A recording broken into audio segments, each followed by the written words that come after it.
Talking about it. Atlanta was one of those cities that people could come to and completely reinvent themselves. A society of people with ugly pasts and hopes for prettier futures. I happen to be a part of that society, but we'll get to that later. The most important thing for me and my girl Tina was survival. But he's old, wrinkly, and going bald. And there was only one way we saw fit to achieve that. Capping up men. Hi. Hi, how are you? I'm well. Is this author Coleman? Yes, Miasha. Miasha. How are you today? I'm great. Thank you. You're welcome. Thank you so much for joining me. And so I guess we'll get started. Miasha, is that how you pronounce your name? Miasha. Miasha Coleman, the author of 10 books and the queen that shook traditional publishing to its knees with a 6-figure deal from Simon & Schuster with the 2006 manuscript Secret Society. Thank you. Now, my first question is, how do you stay so creatively driven to write these stories? You know what? It's a gift from God, because it's not like something that I intentionally did. I started writing just because it was like an escape for me, and out I was actually good at it. So a lot of people, I would pass around my notebook in school, middle and high school, and a lot of people would be like dying for me to finish. Like, I need to know what's going to happen next, and that's when I realized that this was something that was a talent of mine. It was something that I was gifted at. And so I just draw inspiration from a variety of things. I could be listening to a certain song and I'm inspired to write something. I'll see like a whole scene in my head, or if I'm driving around and I see different people and I just people watch and I'm like telling their story in my head. Like, this person does this for a living and has a wife and 3 kids, and this is how they live their lives. So it's just a natural gift that I have, and I just draw inspiration from a lot of different things. Okay. Now, you said in a recent interview or an interview a year ago that you wrote your way out of the hood. Can you elaborate on that? Yeah, I have to be honest, I stole that from Jay-Z. He's my favorite rapper of all time, and he said that quote in one of his songs, and it resonated with me because it's exactly what I did. You know, I come from West Philadelphia. I was born in the 80s, so I was, victim of the whole crack epidemic. Mm-hmm. A lot of our peers and myself, our parents were kind of caught up in that world. And so that's why I said writing was an escape for me, because at a young age, you're not really taught how to express your feelings, or you don't really know how to go to people and talk to them about your emotions when you're dealing with certain things. And I just used writing to do that. It was like therapeutic for me.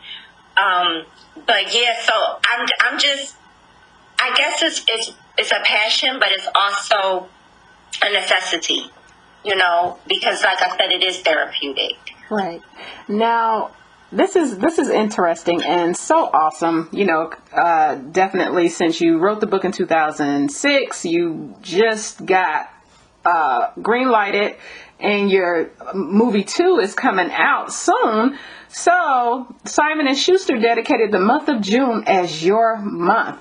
How did you honor yourself during that time? You know what? It was so surreal because writing was such a dream of mine, and being an author was a dream of mine. So to have gotten signed to the biggest publisher in the country right off the rip, like with my first book, I kind of was just moving, you know what I mean? Like, just going through, like, making sure I did the 2 books a year, doing tours all over the country, a bunch of book signings, a bunch of book release parties. So you get so caught up in just the movement of it all that you don't really get back to say, damn, look what I've done, or, salute yourself or pat yourself on the back. But I'm, as an older person now, I'm a mom of 2 boys, and I see things differently now. So it's like now now that I'm embracing all of those accomplishments, and now that I'm really like celebrating those wins, I make sure I celebrate everything, girl. Like you don't have to say much to get me to go take a little glass of wine. Okay. Yeah, so I'm definitely doing all my celebrating now.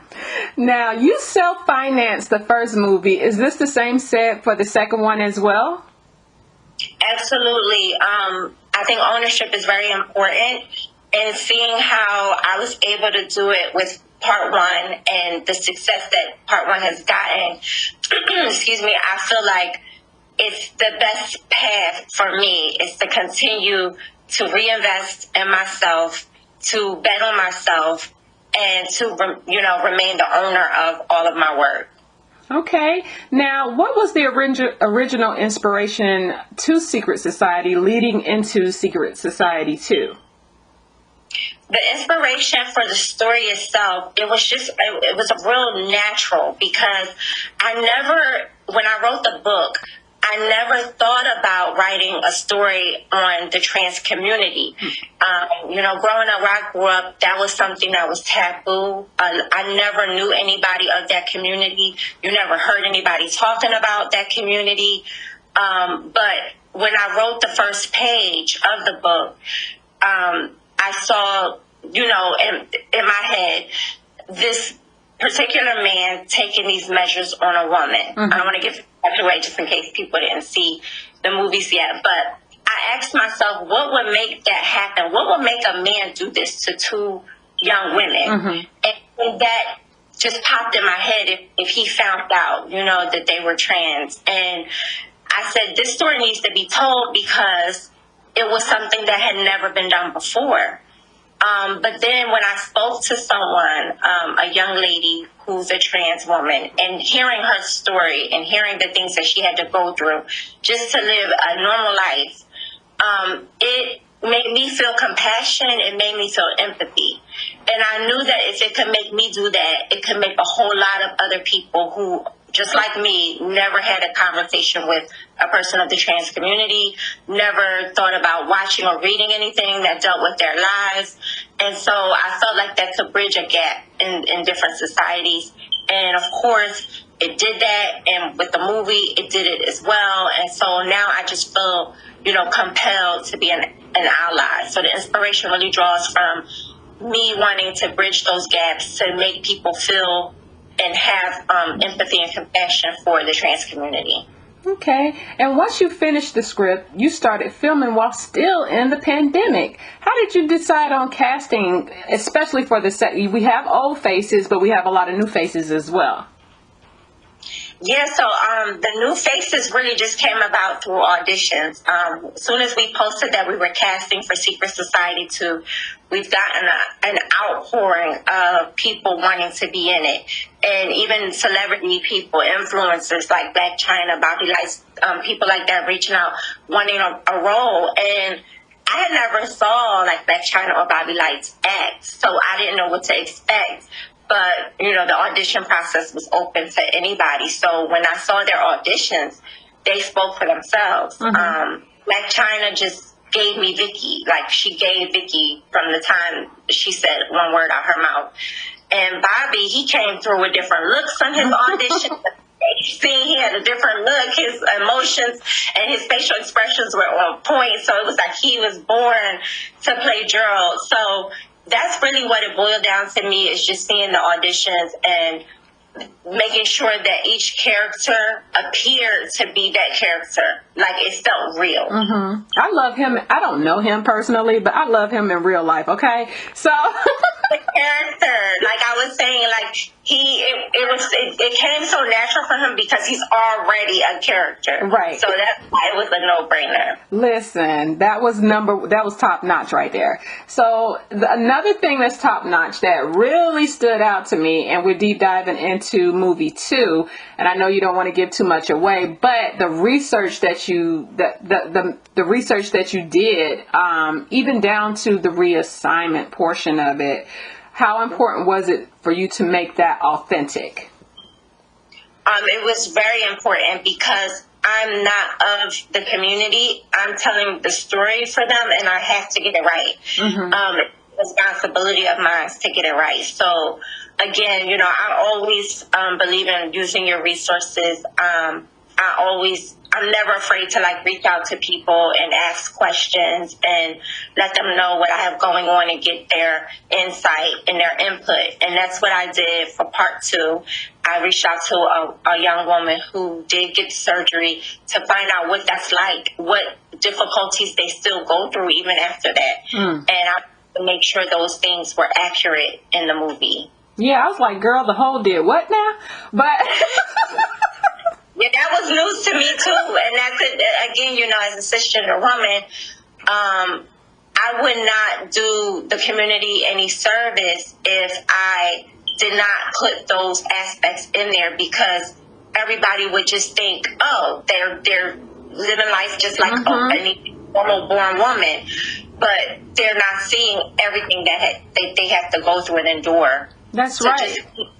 Yeah. I really appreciated that part. I was like, what? You got to do what? Okay. So I ain't even going to tighten myself up. Okay, cool. Cool. So Celeste is still going through it after the death of her sister friend. We're not going to say any names, just in case people have not watched the first one. And still, while there is joy and sadness, there's key messaging in Secret Society too that amplified guilt behind hiding the secret, still feeling shameful after going through a complete reassignment, and the response of the LGBTQI community. It's different depending on the struggle, stereotype, and accountability. So why were those lessons pivotal to address?